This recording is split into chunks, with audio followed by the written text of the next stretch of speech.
इसमें यही है कि हम हिंदुस्तान के आइन पे और हिंदुस्तान की डेमोक्रेसी पे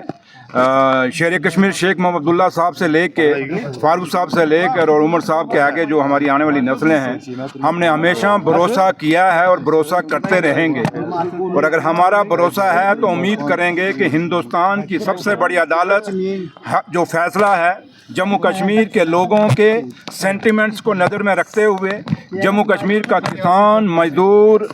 दुकानदार, छोटे से छोटा आदमी जो दूर दराज पहाड़ों में रहता है, उनके सेंटिमेंट्स को समझेगा। और सबसे बड़ी बात कि हिंदुस्तान का सबसे बड़ा अदालत जो है वो जम्मू कश्मीर के उस नौजवान बच्चे की पुकार सुनेगा। वो बच्चा जो आज घर घर में बेरोजगार है, उस माँ की बात सुनेगा जिस माँ ने अपने बच्चे को बड़े प्यार से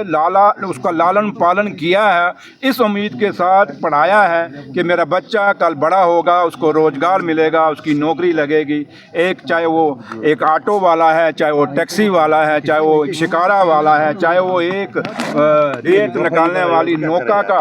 वो आदमी है, हर आदमी की यही कोशिश रहती है कि मैं बच्चे को पढ़ाऊँ और मुझे रोज़गार मिले। और उम्मीद करेंगे कि इन सब चीज़ों को मद्देनज़र रखते हुए, और आज जो 1 साल हो गया जम्मू कश्मीर की सरकार को, और जम्मू कश्मीर की जो उमर अब्दुल्ला सरकार है उसको कितनी मुश्किलें और मुसीबतें झेलनी पड़ रही हैं ये 2 सरकारों से। एक सरकार वो है जिसे आप लोगों ने और जम्मू कश्मीर के लोगों ने अपने दिलों से जिता के भेजा है। वो एक साइड वो सरकार है जो सिलेक्टेड है, नॉमिनेटेड है, बैठाई हुई सरकार है। अब फैसला सुप्रीम कोर्ट ने करना है कि ये जम्मू कश्मीर की हुकूमत वो लोग करेंगे जिनको लोगों ने चुन के भेजा है, या वो लोग करेंगे जो 5 साल से यहाँ थोपे गए हैं। इसलिए उम्मीद यही करेंगे। आज आप लोग अगर मुझे सवाल पूछ रहे हैं तो मैं हिंदुस्तान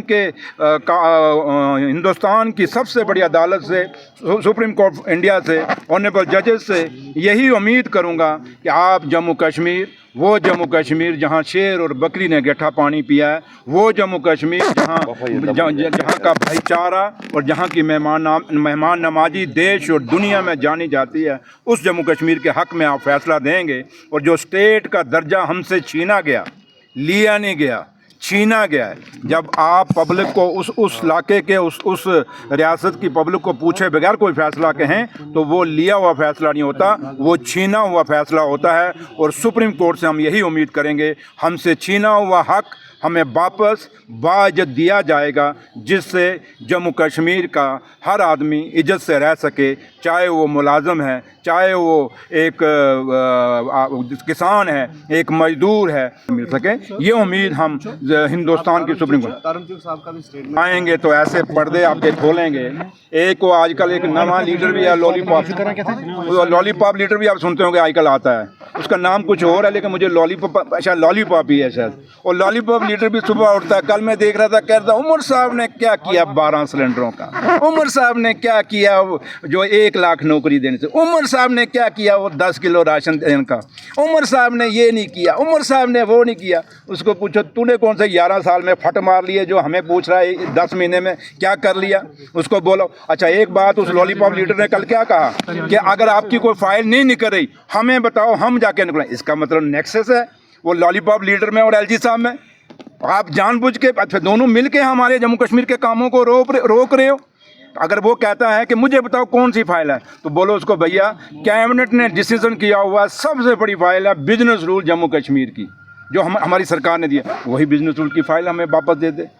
वही निकलवा दे अगर इतनी तेरी चलती है। और कल मैं महबा जी की भी स्टेटमेंट सुन रहा था, वही भाषा बोल रही थी जो लॉलीपॉप लीडर साहब बोल रहा है, जो बीजेपी का, वो उसकी भाषा और महबा जी की। हम कहते थे कि महबा जी एलजी साहब को मिलने क्यों गई,